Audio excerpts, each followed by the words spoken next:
sob a similitude de um sonho.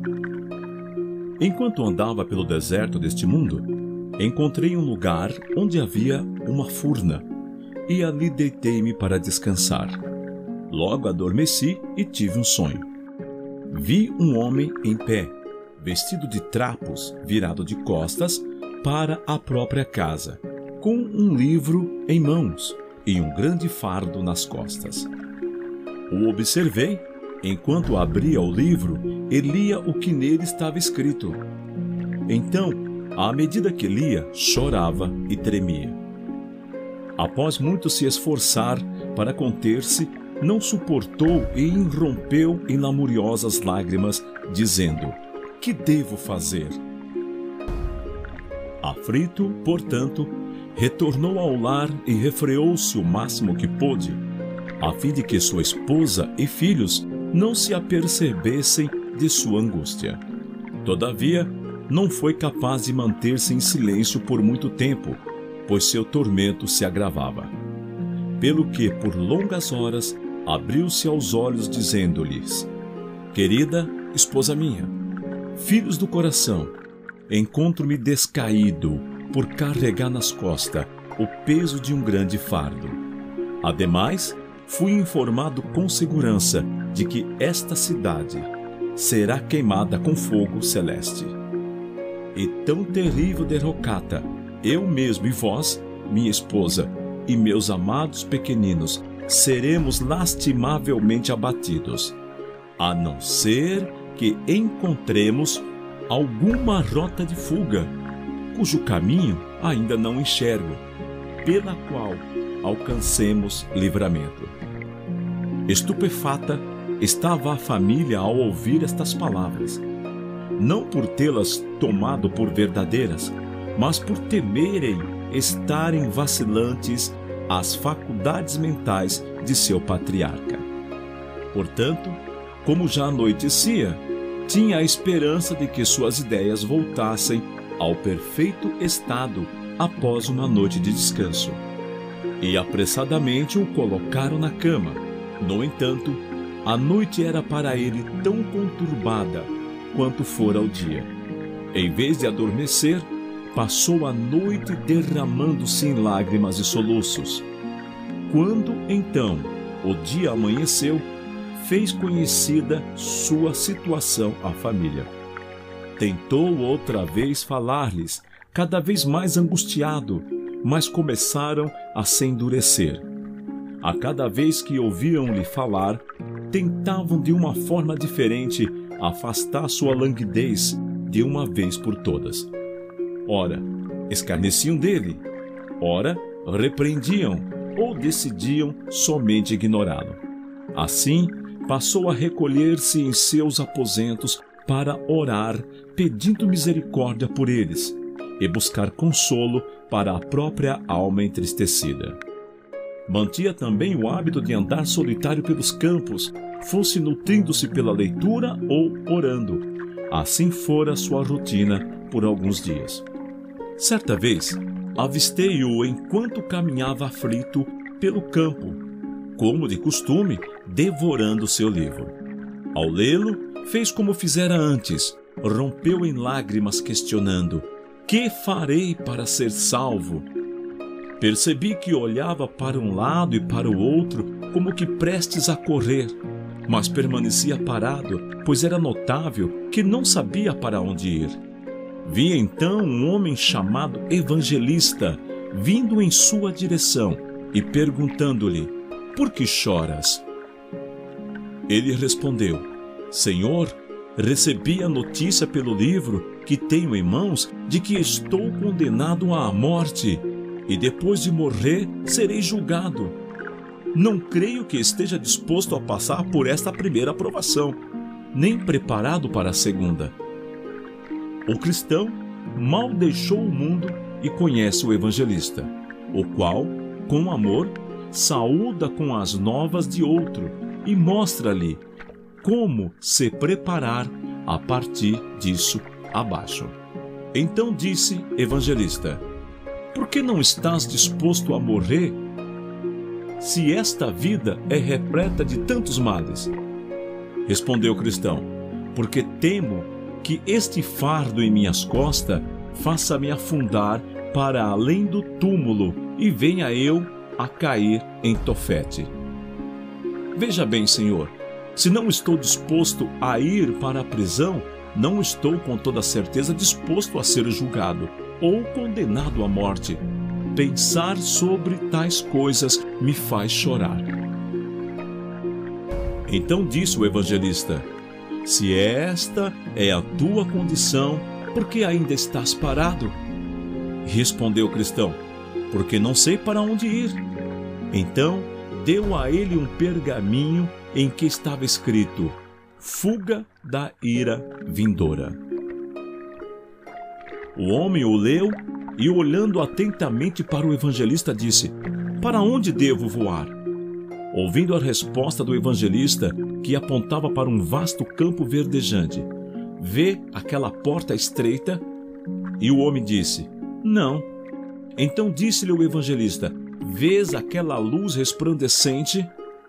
E ouviu a resposta: acredito que sim. Ao que respondeu o evangelista: mantenha os teus olhos naquela luz e vá em sua direção. Então verás a porta.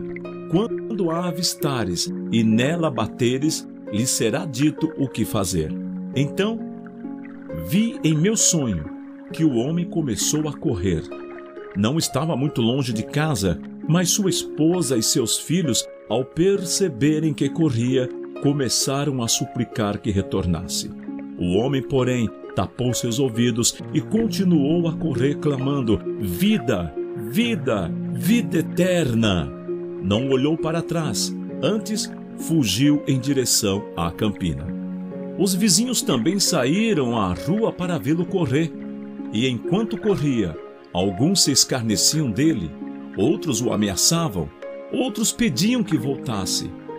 Entre estes que o faziam, haviam 2 que resolveram impedi-lo de partir à força. Um deles chamava-se Obstinado e o outro Flexível. A essa altura, o homem já se encontrava distante deles, embora estivessem determinados a persegui-lo, como fizeram, até que em pouco tempo o alcançaram. Então disse-lhes o homem: vizinhos, por que viestes? E responderam-lhe: para lhe persuadir a voltar conosco. Mas replicou: de forma alguma será possível. Vós habitais na cidade da destruição, lugar onde também nasci. Se morrerdes ali, cedo ou tarde, serão enterrados em um lugar mais fundo que a própria cova, e adentrarão o lago de fogo e enxofre. Alegrai-vos em acompanhar-me, bons vizinhos. Obstinado: que dizes? Queres que deixemos nossos amigos e os nossos bens para trás? Cristão: sim, pois tudo o que abandonardes não haverá de se comparar à menor parte daquilo que busco gozar. Se me acompanhardes e persistirdes comigo, gozarão disso também, pois no lugar para onde vou há em abundância e para todos. Vinde e tereis a prova. Obstinado: o que tanto buscas a ponto de abandonar tudo o que tens para encontrá-lo? Cristão: busco uma herança incorruptível, sem mancha, que não perece, e estar reservada nos céus com segurança, a fim de ser outorgada no tempo oportuno àqueles que a buscam com diligência. Se desejardes confirmação do que digo, leiais meu livro. Obstinado: ora, não nos venha com esta conversas de livro. Voltarás conosco ou não?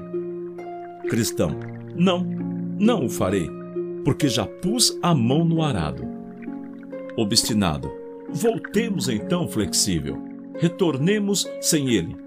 Existe uma porção de desajuizados, pretensiosos, que quando cismam com certa questão, tornam-se aos próprios olhos mais sábios que 7 outros homens instruídos.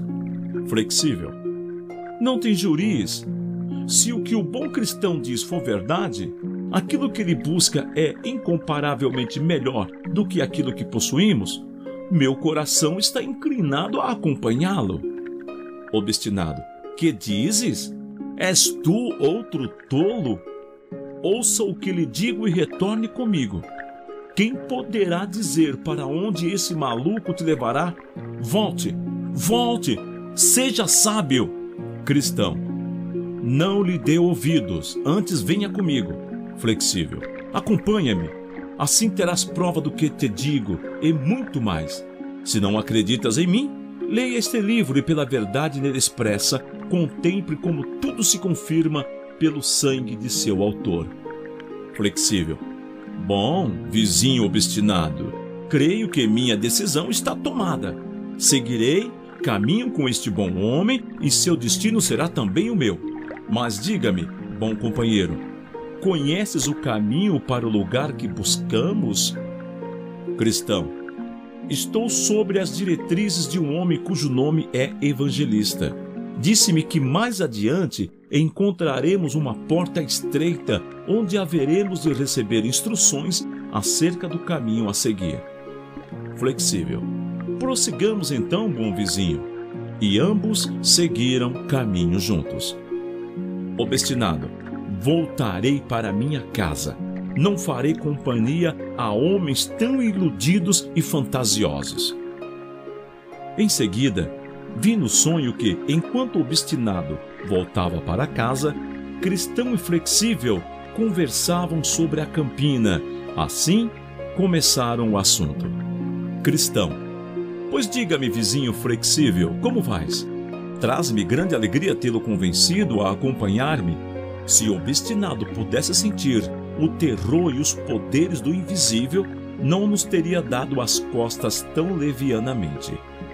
Flexível: bom, vizinho Cristão, como não há ninguém além de nós dois agora, diga-me mais acerca das coisas de que falastes. Como haveremos de gozá-las e para onde nos dirigimos? Cristão: as concebo em minha mente melhor do que sou capaz de apresentá-las com minha língua. As coisas de Deus são inefáveis.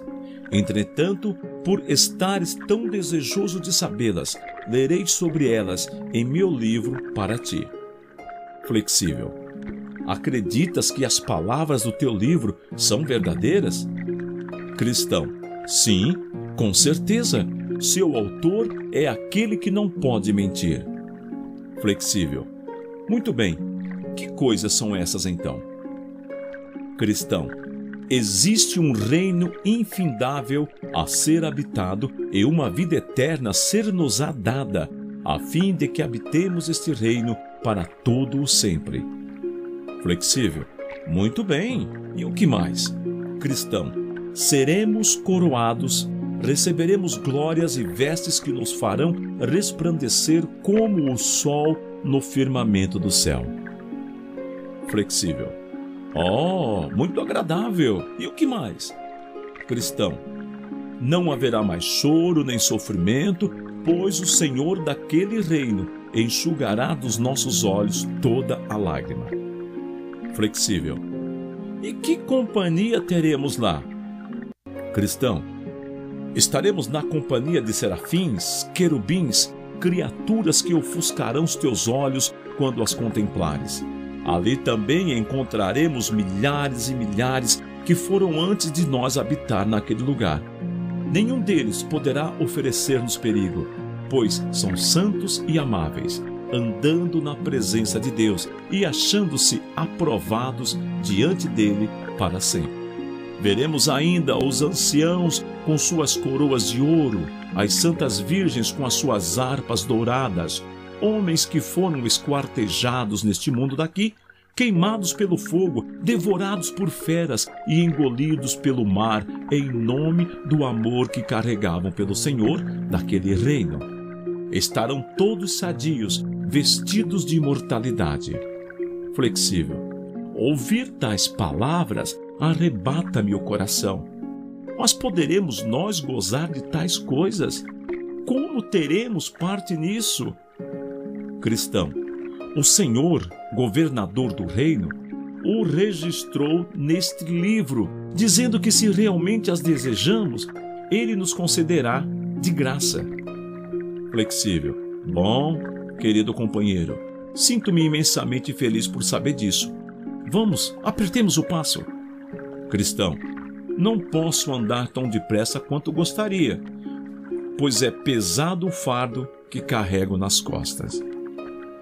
Enquanto conversavam, os vi aproximarem-se de um pântano elameado no meio da campina, no qual ambos caíram de súbito, pois estavam distraídos com o assunto. O pântano chamava-se Desconfiança. Ali permaneceram chafurdados por algum tempo, quase que completamente cobertos de lamas, até que o cristão, por causa do pesado fardo que carregava, começou a atolar-se ainda mais. Flexível: ô vizinho cristão, onde estamos agora?